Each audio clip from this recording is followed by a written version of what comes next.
I'm Emily, 34, a woman, and after funding my family's dream property for months, my brother sent me a text cutting me out of the deal because it was for family only. It was a single sentence delivered through the cold, impersonal glow of a phone screen, but it carried the weight of a lifetime of dynamics I had willingly ignored. The project was meant to be our masterpiece, a sprawling rural property that would one day house us all. My brother, Ethan, was the architect of the dream. I was just the architect of its funding. My husband, David, and I lived in a modest but comfortable home in the city, a product of years of careful saving and my steady career as a financial consultant. David was a landscape architect, a man who saw potential and beauty in untamed patches of earth. My family, on the other hand, lived in the sprawling, chaotic world of what-ifs and somedays. My mother, Carol, was the gentle yet firm enabler of this world. My father had passed away years ago, leaving my mom to dote on her children, but her doting was never evenly distributed. Ethan, my younger brother by 3 years, was the sun around which our family's solar system revolved. Ethan was an architectural designer, brilliant and creative, but with a financial discipline that could best be described as aspirational. He dreamed in blueprints and grand elevations, but when it came to budgets and spreadsheets, his eyes would glaze over. That's where I always came in. I was practical, grounded Emily, the one who made the dreams possible. For years, I had accepted this role. It felt like my contribution, my way of showing love. I mistook their reliance on me for respect. I remember one specific family vacation to the coast a few years back. I had found a beautiful rental house large enough for all of us and paid the deposit and the first half of the fee months in advance to secure a good rate. I coordinated flights and created a shared document with activities. When we arrived, the whole family was breathless. The view of the ocean was spectacular. At dinner that first night, my aunt turned to Ethan and said, "Ethan, this place is incredible. You have such a great eye for finding these gems." Before I could even open my mouth, Ethan smiled, raising his glass in a mock toast. "Well, you know me, I can't resist a good project," my mother beamed at him. "He spent weeks planning this for us," she added, patting his arm. I just sat there, a forkful of salad halfway to my mouth, feeling a familiar sting. I glanced at David, who gave me a small, knowing look of sympathy. I didn't say anything. Correcting them would have been making a scene or not being a team player. So I swallowed my pride along with my lettuce and let Ethan wear the crown he hadn't earned. It was just easier. Another time, the year I made partner at my firm, I called my mom ecstatic. It was the culmination of a decade of hard work, of late nights and relentless dedication. "That's nice, sweetie," she'd said, her voice distant. "Listen, I have to call you back. Ethan is about to present his design for the community garden pavilion and I don't want to miss it." The community garden pavilion was a small, unpaid project he was doing for his portfolio. My six-figure promotion and partnership stake in a major firm was nice. His volunteer project was a command performance. The message was clear. My successes were transactional, numbers on a page. His were matters of the heart, of passion, and therefore more valuable in the family's emotional currency. When Ethan first brought us the listing for the Meadow Creek property, his eyes were on fire with passion. It was 40 acres of rolling hills, mature oak trees, and a creek that snaked through the valley. It was perfect. "Look at this, Em," he had said, spreading a huge blueprint over my dining table. "A main house here for Mom, a modern farmhouse for you and David over here, and I'll build my own studio and home near the creek. We could have gardens, walking trails. A real family compound. A legacy." The vision was intoxicating. David was immediately captivated, pulling out his own sketchpad and drawing elaborate plans for tiered gardens and a natural swimming pond. My mother was already talking about which room would have the best morning light. The only problem was the price tag. It was steep, and the owners wanted a quick, all-cash offer to avoid a bidding war.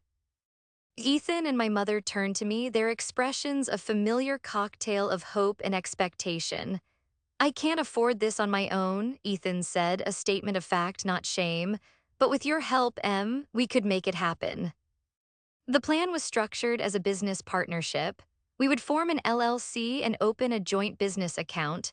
I would provide the lion's share of the capital, the down payment, the funds for escrow, the budget for initial surveys and permits. Ethan would contribute his design services as sweat equity, and my mother would pee. In a smaller amount from her savings. David, ever the generous partner, offered his landscape architecture services for free, a contribution worth tens of thousands of dollars. We all agreed that once the initial purchase was made, we would formally document our ownership percentages before beginning construction. For 6 months, the project consumed us. I managed the finances, making transfers from my life savings into the joint account. I liaised with real estate agents, lawyers, and surveyors. Every week, Ethan would call, excited about a new design idea, and every call would end with, "Hey, the surveyor needs another 5,000, or the lawyer sent a new invoice. I paid every single one without complaint. David spent his weekends on the property, taking soil samples and mapping out drainage.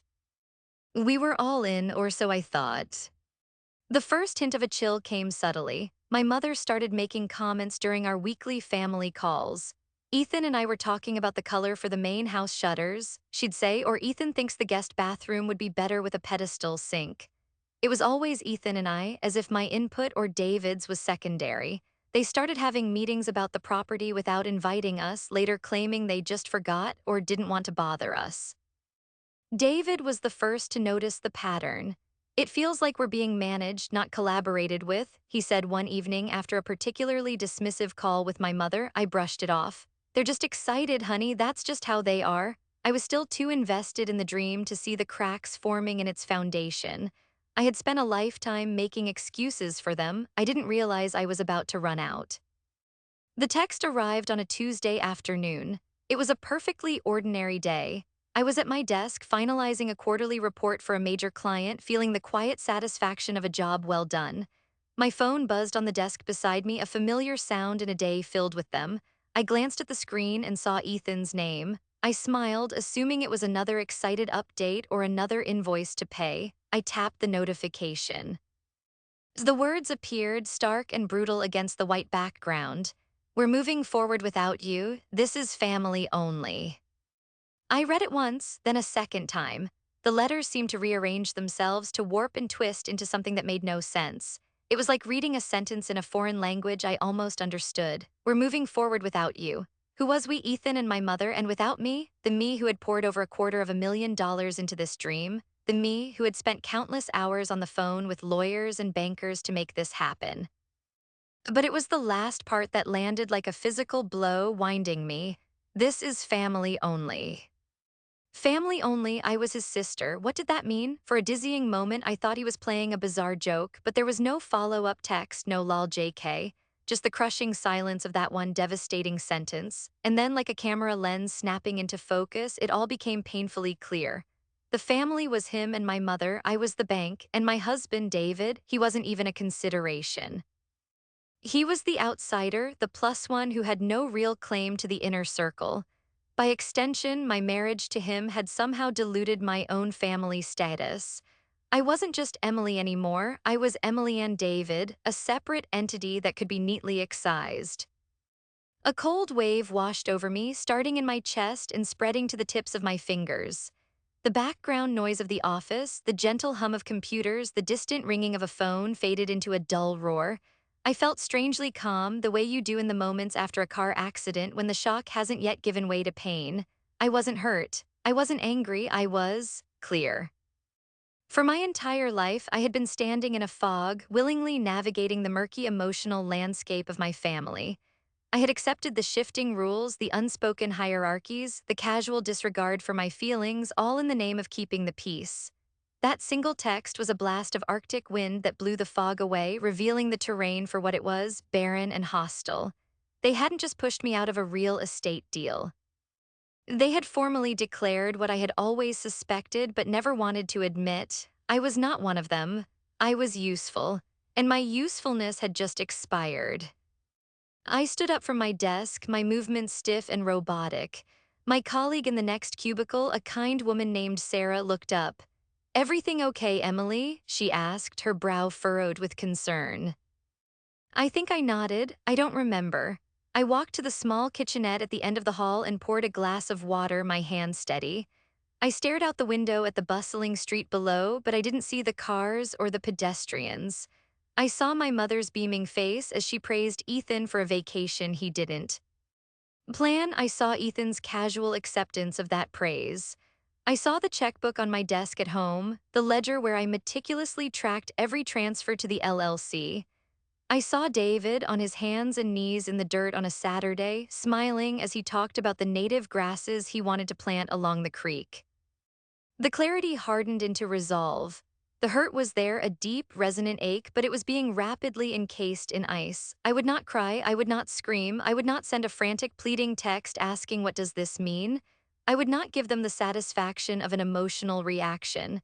They had defined this as a transaction by cutting me out. I would honor that definition. I walked back to my desk, packed my laptop, and told my manager I was feeling unwell and needed to leave for the day. He waved me off, telling me to feel better. On the train ride home, I didn't text Ethan back. I didn't call my mother. I pulled up my banking app and looked at the joint business account. The balance was just over $200,000, the bulk of my liquid savings, sitting there like a sacrificial offering on the altar of my brother's ambition. I opened another app and called my lawyer, Catherine. She was a sharp, no-nonsense attorney who had handled the legal side of my partnership at the firm. "Catherine," I said, my voice even and low, "I need your help with a business matter that has just become contentious." I explained the situation, the LLC, my capital contribution, the joint account, the text message. I forwarded her a screenshot of it while we were on the phone. There was a long pause on her end, then she said, "Wow, okay, this is brazen." "What are my options?" I asked. "Immediate ones. We can draft a formal notice of withdrawal from the LLC based on a material breach of the verbal partnership agreement. We can also petition the bank to freeze the joint account pending a legal review, citing potential misappropriation of funds. You are a majority contributor and a signatory. Your concern holds weight," she explained calmly. "It won't make you popular at the next family dinner, Emily." "There won't be a next family dinner," I replied, the words tasting like freedom. "Let's do it, all of it." When I got home, David was in the kitchen, humming along to the radio and chopping vegetables for dinner. He looked up and his smile faded the moment he saw my face. What's wrong? You look like you've seen a ghost." I couldn't speak. The control I had maintained all afternoon crumbled in the safety of my own home. I simply handed him my phone. He read the text from Ethan. His face hardened, the color draining from his cheeks. He read it again, then looked at me, his eyes blazing with a protective fire I had never seen before. "He did what?" David whispered, his voice dangerously quiet. He pulled me into his arms, and I finally let the tears fall hot and silent against his shirt. He just held me, stroking my hair. "Okay," he said after a minute. "Okay, what are we going to do?" "I already did it," I said, my voice muffled. I pulled back and wiped my eyes, the iron resolve returning. "I called Catherine, my lawyer. She's drafting a withdrawal from the deal and putting a freeze on the account." A slow smile spread across David's face. It was a smile of pure, unadulterated pride. He cupped my face in his hands. "Good," he said firmly. "Good for you. I am so proud of you. They want to play family only? Fine, let them see what happens when the bank closes."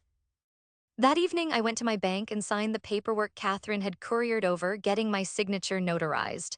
I authorized the official request to freeze all activity on the joint business line of credit, effective immediately. As the bank manager stamped the papers, I didn't feel sadness or regret. I felt a profound, tectonic shift inside me. The accommodating, peacekeeping Emily was gone. In her place was a woman who had just remembered her own value. They had pushed me out of their family. Little did they know, they had just pushed me back to myself. I slept soundly for the first time in months.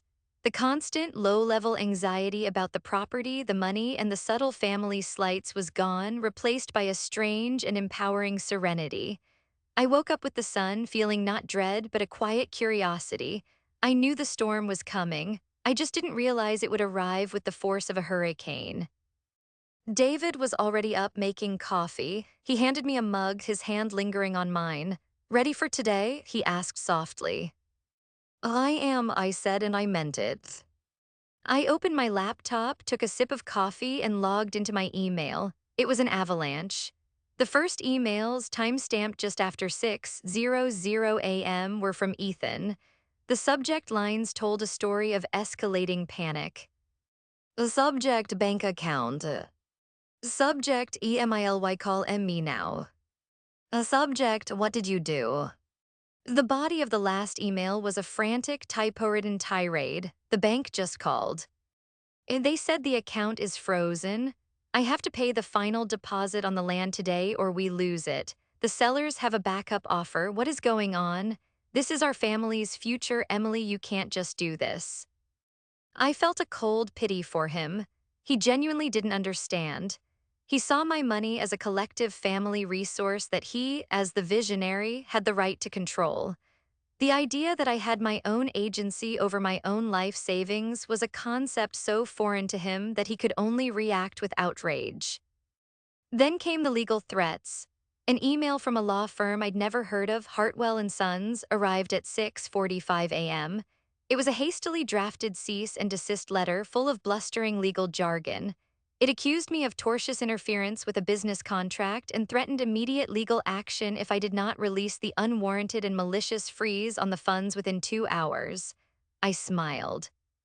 Ethan must have made a panicked call to the first lawyer he could find in the phone book. I calmly forwarded the email to Catherine with a simple note, FYI.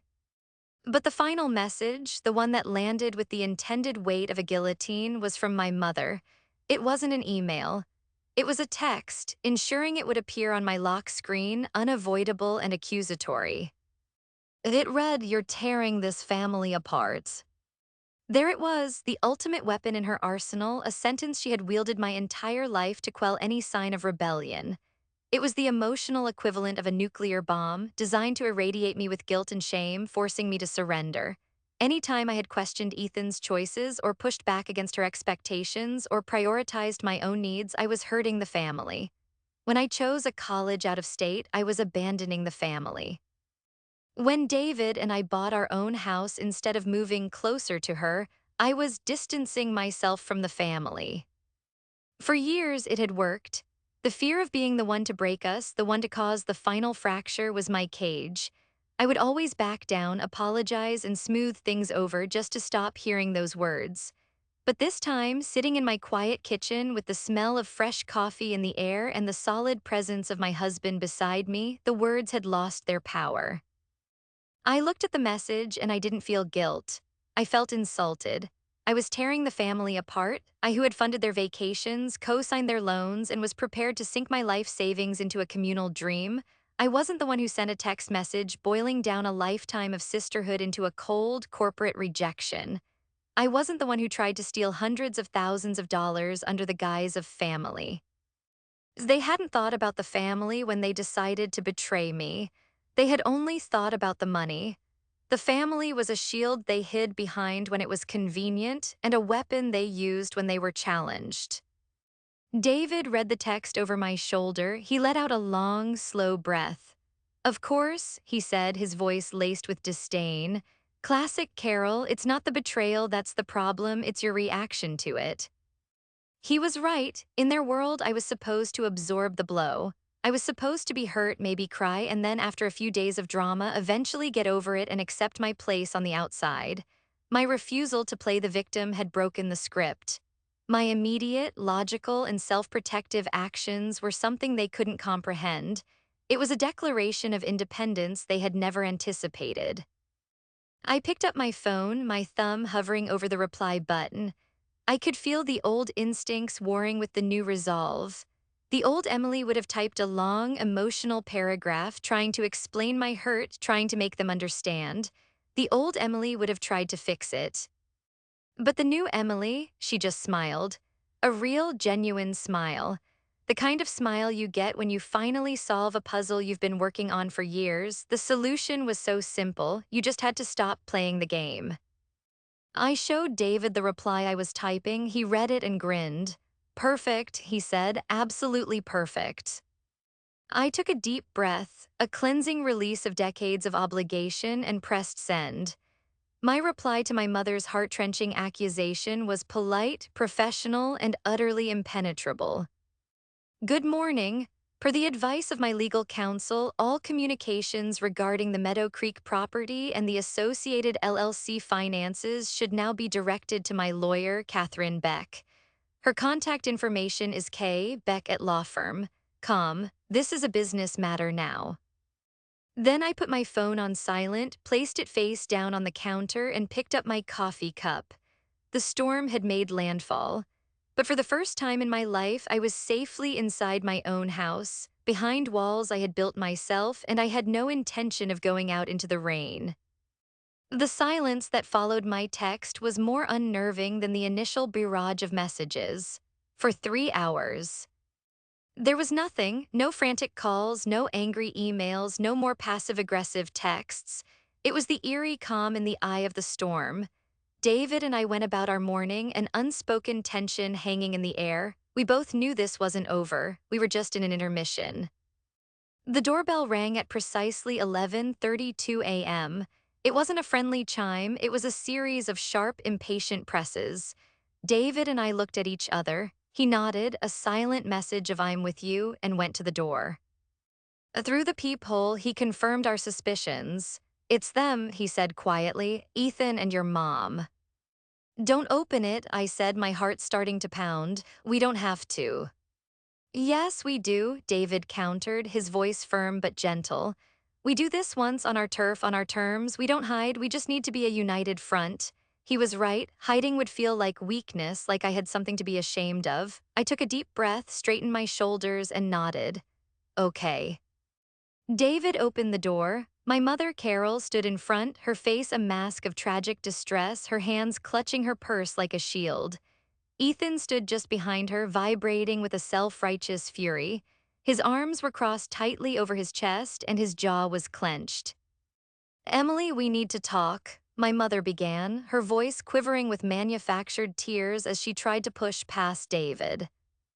"Hello, Carol, Ethan," David said, his tone perfectly pleasant but his body language unyielding. He didn't move from the doorway. "You should have called first." "We did call," Ethan burst out, his voice cracking. "She's not answering her phone. She's having her lawyer send us threatening letters." "Catherine doesn't send threats, Ethan. She sends legal correspondence," I said, stepping forward to stand beside David. "There's a difference." My mother's eyes locked onto mine, pleading. "Emily, honey, what is this? A lawyer freezing the account? Ethan is going to lose the property. Our dream, you're destroying our family's dream." "Our dream," I repeated, my voice dangerously calm. "That's interesting, because yesterday I received a text informing me that I was no longer a part of that dream, that it was for family only. So please clarify for me, was I part of the family when I was depositing my life savings into the account, or did my membership only get revoked when it came time to sign the final papers?" Carol flinched as if I'd slapped her. "That's not what Ethan meant, and you know it." "Oh, really?" David interjected, his protective instinct flaring. "Because this is family only seems pretty clear. It's 4 simple words. What's the hidden meaning we're all missing?" Ethan finally shoved his way past our mother. His face was red and splotchy. "You know what I meant, Emily. It's for Mom and me, you and him," he said, gesturing at David with a contemptuous flick of his head. "You have your own life. This was supposed to be for our family." The blatant disrespect toward my husband was the final straw. The ice in my veins began to crack, not with weakness, but with a cold, focused anger. "Let me be perfectly clear," I said, my voice dropping to a low, steady tone that commanded attention. "David is my family. He is my husband and my partner, the man who spent his weekends planning a garden for you, Mom, for free. The man who celebrated my professional successes while you were distracted by Ethan's hobbies. He is my family. And let's talk about the money, not the dream, not the vision, but the cold, hard cash. I have contributed over $250,000 to this project so far. My name is on the LLC, my signature is on the account. You," I said, pointing a finger at Ethan, "have contributed blueprints. A vision, which is lovely, but it doesn't pay the bills. You don't get to use my money to build your dream and then kick me out of it the second you think you can get away with it." "I wasn't kicking you out," he sputtered, finally looking a little less confident. "We were going to pay you back eventually." "Pay me back," I laughed, a sharp, humorless sound. You have no income, Ethan. The business account you were about to drain was my money. You were going to use my money to buy a property and then cut me out of the ownership. That's not called paying me back. That's called theft. And you, I turned to my mother, you stood by and let him do it. You probably encouraged it, because in your eyes, I'm the responsible one, so I'll be fine. I'm just the bank. Ethan is the artist. He's the one who needs protecting. He's the one whose dreams matter more. My mother finally broke. Real tears, not the crocodile variety, streamed down her face. That's not true, she sobbed. I love you both equally. No, you don't, I stated, not with anger, but with the simple finality of a mathematical truth.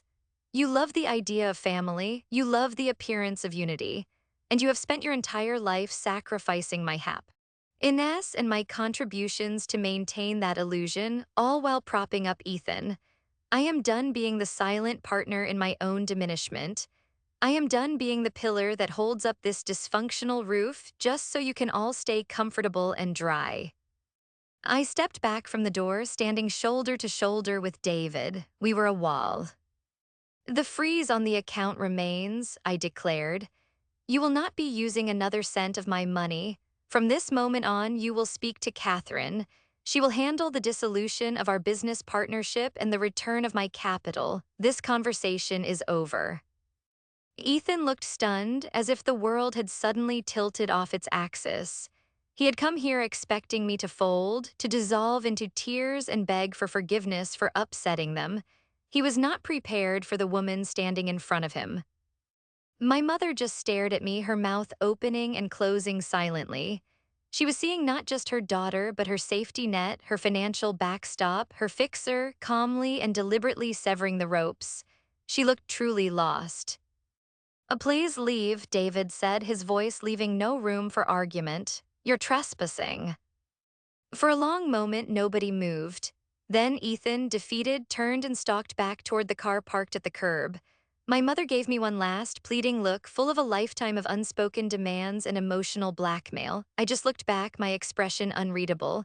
I felt nothing but a vast, quiet emptiness where my sense of obligation used to be. She finally turned and followed her son. We watched them get into their car and drive away. David closed the door, the soft click of the latch echoing in the sudden silence.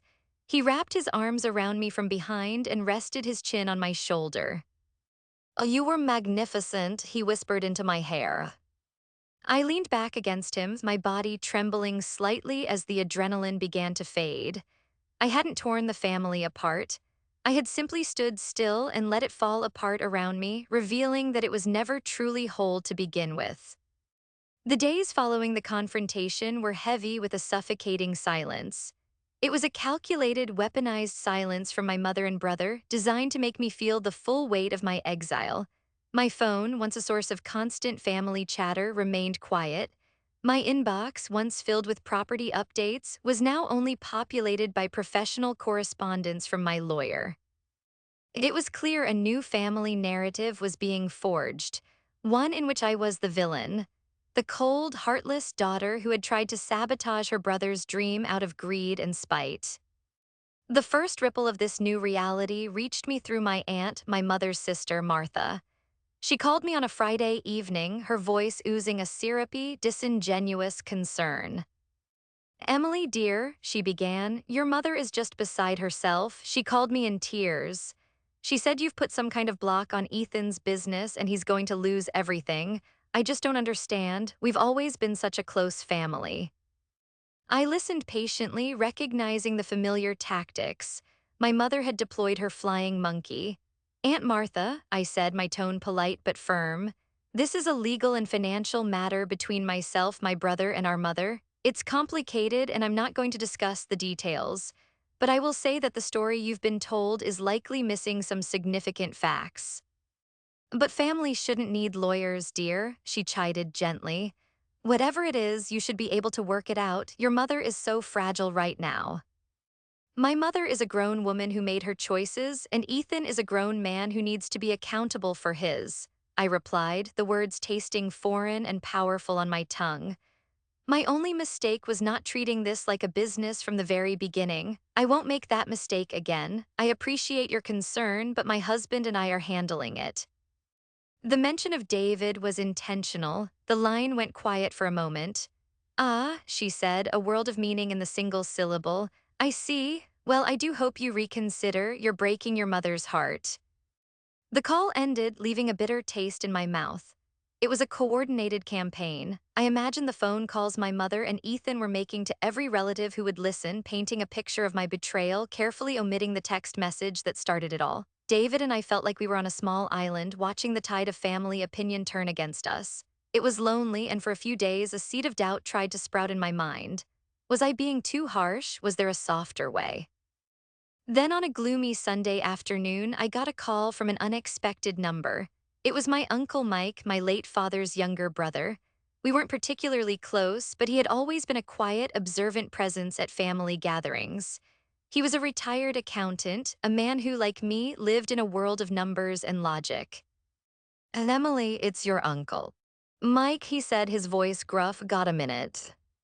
Of course, Uncle Mike, I said, bracing myself for another lecture.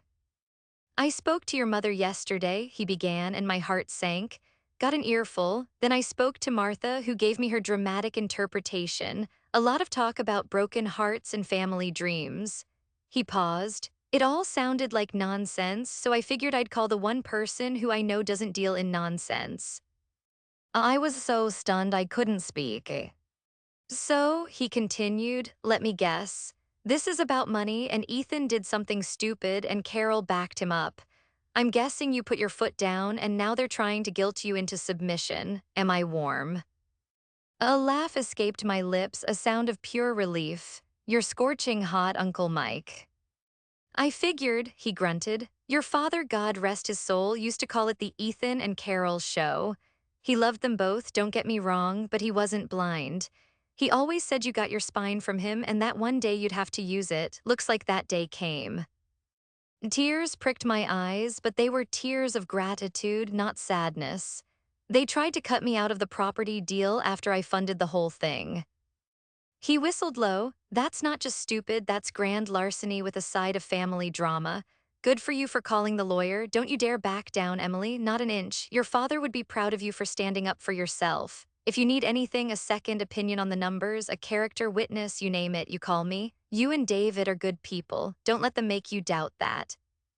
We talked for another half hour, and for the first time, I felt like I was seeing my family's dynamics through someone else's eyes, confirming I wasn't crazy. That single call was a lighthouse beam cutting through the fog of my isolation. It reminded me that family wasn't just about the loudest voices in the room. That evening, David and I sat in our living room, the silence now feeling peaceful instead of heavy. You know, David said, looking up from the book he was reading, I was thinking, all that energy we were pouring into their dream, what if we poured it into ours? What do you mean? I asked. Well, once you get your money back, what do we do with it? We could invest it, sure, or we could find our own little piece of land just for us. No compound, no shared ownership, just a home, our home.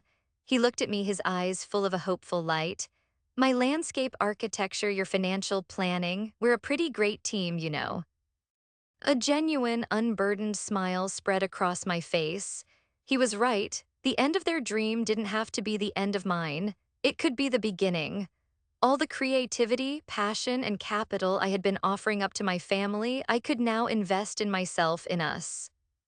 We spent the rest of the evening not talking about Ethan or my mother, but about what we wanted. A small house with a big garden, a place near the water. We pulled out laptops and started browse listings, not with the frantic pressure of the last deal, but with a sense of fun and adventure. The pain of my family's betrayal was still there, a dull ache in the background, but for the first time it was overshadowed by the brightness of our own future. We were no longer on a lonely island. We were on our own continent with a population of 2, and we were finally ready to draw our own maps. The fallout had been isolating, but it had also been clarifying. It had shown us who our true allies were, and more importantly, reminded us that the strongest alliance we had was with each other. The legal process moved with a slow, grinding inevitability. Catherine, my lawyer, was magnificent.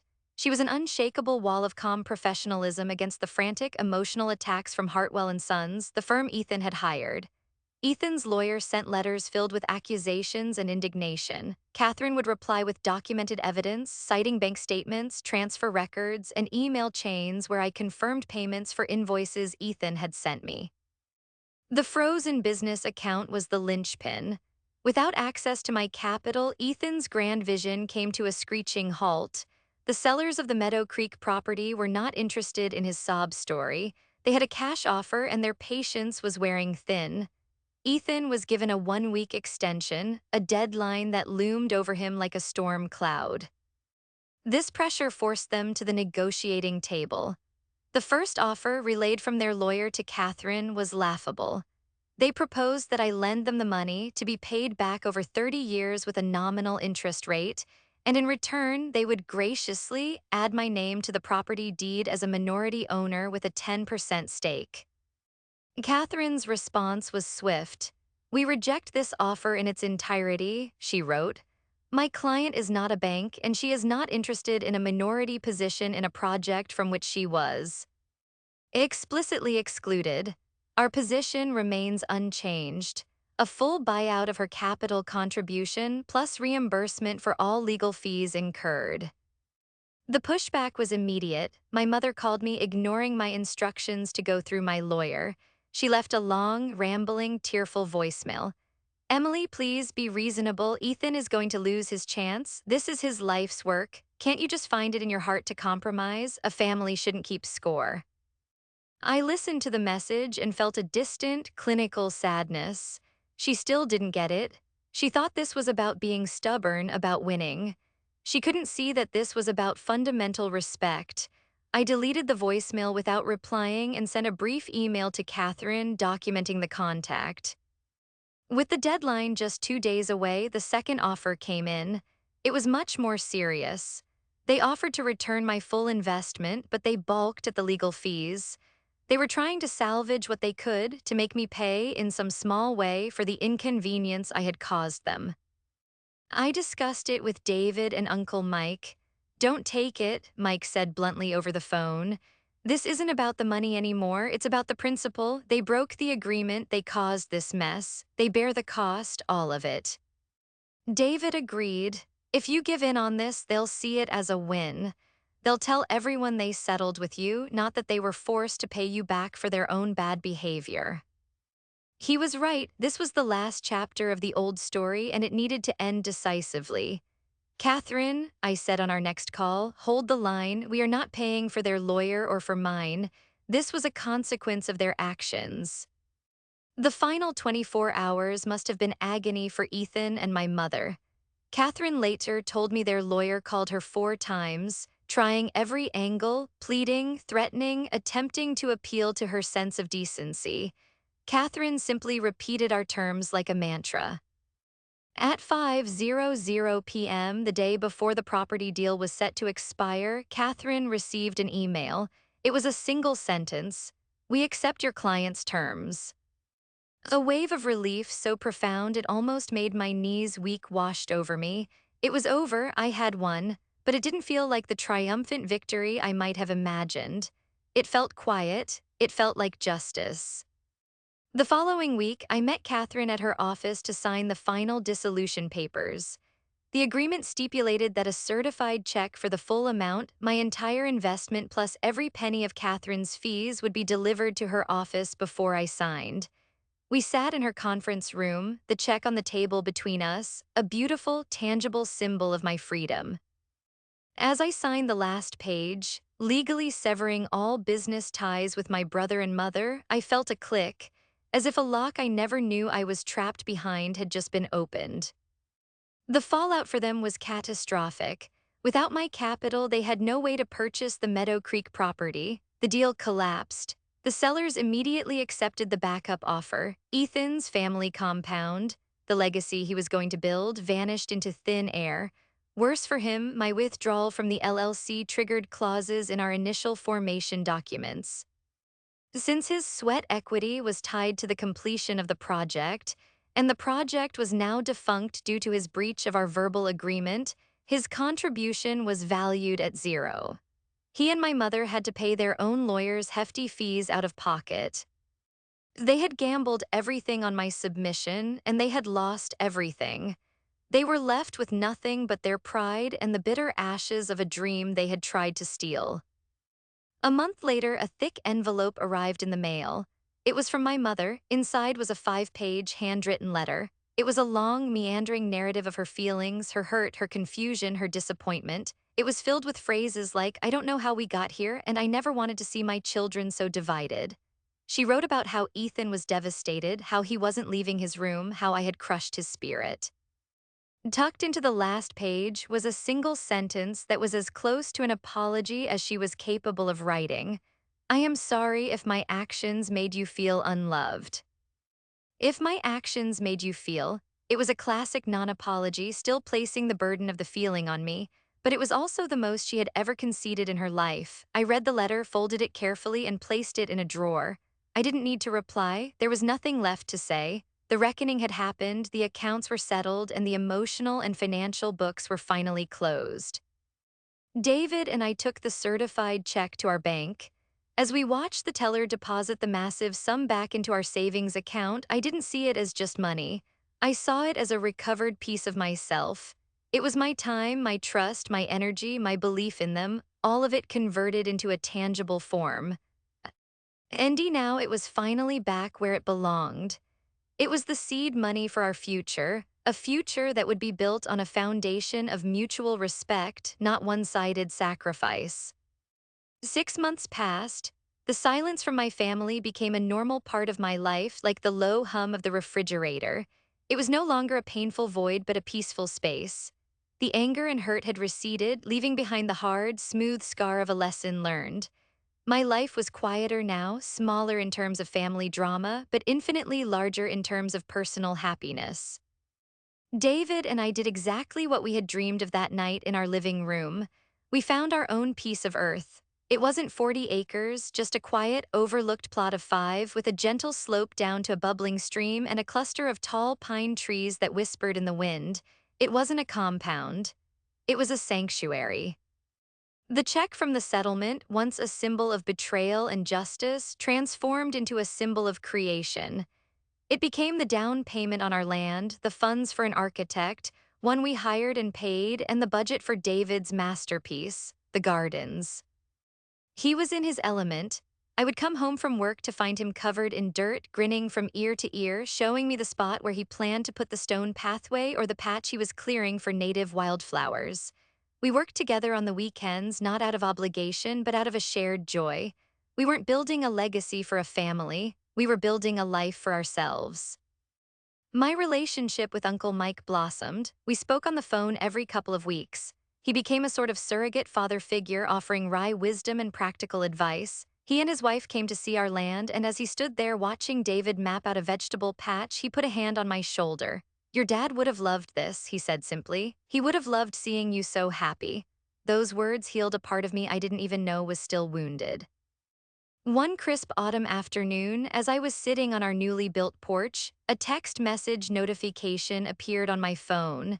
It was from a number I didn't have saved, but I recognized it instantly as my mother's. My heart did a little flip, a reflexive jolt from the past, but it quickly settled. The message was short: "Thinking of you, the leaves are beautiful this year." There was no accusation, no demand, no passive aggression. It was just a sentence. A tiny, tentative white flag waved from a great distance. A year ago, I would have leaped at it, seeing it as an opening to fix everything, to rebuild the bridge. Now I saw it for what it was, a lonely thought from a woman who was beginning to understand the consequences of her choices. Ethan, as I'd heard through the grapevine from my aunt, had taken a menial drafting job at a large, impersonal firm. The artist had been forced to become a cog in a machine. My mother was living alone in her too-big house, the dream of a family compound replaced by a quiet reality. I thought for a long moment about how to reply. The old Emily would have written a paragraph. The new Emily understood that some things are best kept simple. I typed back, "They are beautiful here too, hope you are well." It was polite, it was kind, and it was a boundary. It acknowledged her but did not invite her back into the chaos. It was the beginning of a new kind of relationship, one conducted from a safe and respectful distance. Whether it would ever grow into more was up to her, but it would no longer be my responsibility to nurture it. As I put my phone down, David came and sat beside me, handing me a warm mug of tea.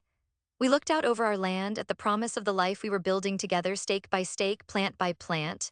The pain of my family's betrayal had been a crucible, melting me down to my core, but I had not broken, I had been reshaped.